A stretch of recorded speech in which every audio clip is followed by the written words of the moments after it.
Hey everyone! In this video, we're going to cover how to adjust margins in Canva. Now, off the bat, let me tell you, there are two kinds of guides in Canva. So there are margins and there are guides.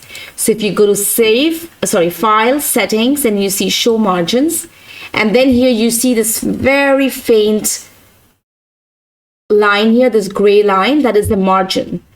And then if you go and do Settings and Show Rulers and Guides, then it shows you the rulers here and it shows you and you can pull and drag in a guide over here. So I'm just going to pull and drag in a guide, this purple line where my margin is.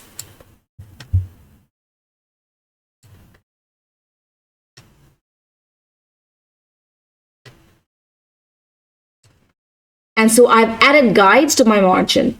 Now, you cannot edit the size, the millimeters of the thin gray line behind, which is the original margin.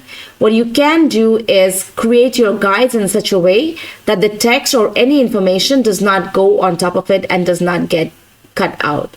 So what you can do here is you can take like these two elements. This one is going on the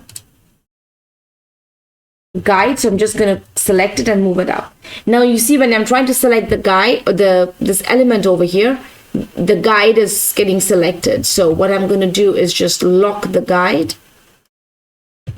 Sorry.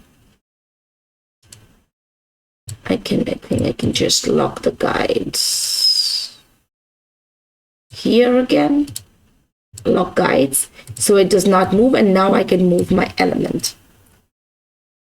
Here too, if you don't want the green to go on top of it and to get cut out, then you can move this a little bit up.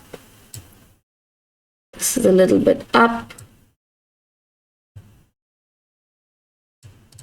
And now you make sure that all your information is within the guides over here. So that's the only way that you can adjust margins in Canva.